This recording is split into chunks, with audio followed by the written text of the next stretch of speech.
Hey, shalom everyone, this is Kris Shoemaker, also known as Yehudah ben Shomeyr, and welcome to the Daily Drash. Today's Daily Drash is taken from Matthew chapter 18, beginning with verse 15, and I'm going to be reading from the World English Bible. It says, "If your brother sins against you, go show him his fault between you and him alone. If he listens to you, you have gained back your brother. But if he doesn't listen, take one or two more with you, that at the mouth of two or three witnesses every word may be established. If he refuses to listen to them, tell it before the assembly. If he refuses to hear the assembly also, let him be to you as a Gentile or a tax collector." This was written over 2,000 years ago. These are the words of Messiah Yeshua penned by Matthew, the scribe and the disciple of Yeshua. And yet, even though written so long ago, it is so applicable to today. So, let's put it in our modern day context, shall we? It says, if your brother sins against you, go post it on Facebook. Go post it as a status update on Facebook so that the whole assembly could know the wrong that your brother did to you. Is that what it says? Is that what the word says? No, but that's exactly what we do in this information age, in this age of social media. When somebody does us wrong, and especially if they do us wrong publicly, we want to get them back, and we do to them what they did to us publicly, and we air our dirty laundry on our status update on Facebook or Twitter. But it says, if your brother sins against you, go show him his fault between you and him alone. So let's say if your brother sins against you, send him a PM. Send him a private message.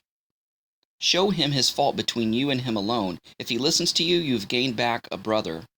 But if he doesn't listen to you, take two or more with you. If he doesn't listen to you, create a group chat with two or more. Why? So the other two can gang up on him and show him how much wrong he did and how big of an idiot he is? No. That's not the purpose. It says, but if he doesn't listen, take one or two more with you, that at the mouth of two or three witnesses every word may be established. So if there is a disagreement or an argument, there can't be a he said, she said. The person can't turn your words against you because they're there in black and white, they're written down, two other people have witnessed these very words, so it's documented. So none of the words can be twisted or taken out of context. That's the whole reason. So if he refuses to listen to them, tell it to the assembly. So basically if you can't resolve this issue and you've did everything to try to resolve this issue, then unfriend and block the person. That's really the most you can do, is unfriend and block them, if we're talking about social media. But if we're not talking about social media and we're talking about the real life and the real world, and this happens, take them, if you go to them privately and it doesn't work, you take two or more, usually mutual friends, unbiased people, and try to resolve it. Doesn't work, then in the context of the of religious circles, take him before the congregation, take him before the assembly, take him before the church, before the elders of the church or the elders of the synagogue. Why? Because back then they had something which was called a Beit Din, a house of judgment, and they settled disputes between people.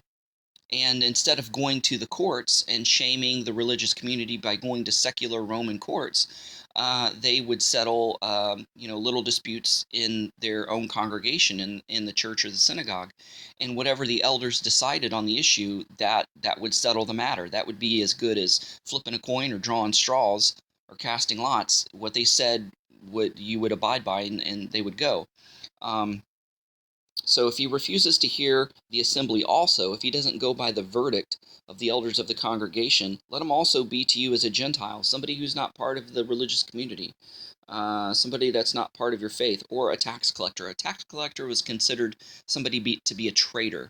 Just wasn't a tax collector. Usually a tax collector, in the sense of the New Testament, was that it was a Roman-occupied government, and they chose a Jewish person to extort money from their own people.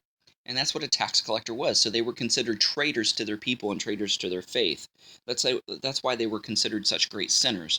So, basically shun him, excommunicate him, don't have anything to do with him. And in social media context, it means to block or to unfriend.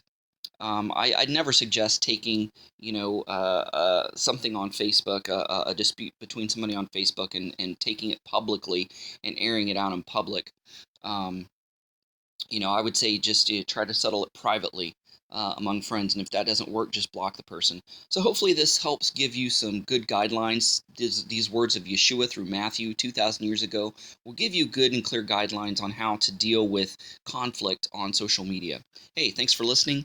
Go out there and have a great day. Shalom and Shavua Tov. Abraham'sDescendants.com, getting back to the first century in a 21st century way. Thanks for watching. Don't forget to press the like button as well as the subscribe button if you haven't done so already, and the notification bell that'll let you know every time I make a new video. And don't forget to share this with a friend. Also, visit our website at Abraham'sDescendants.com. Thanks. Shalom. Thanks for watching. Stay connected by subscribing to our other social media accounts and visiting our website at Abraham'sDescendants.com.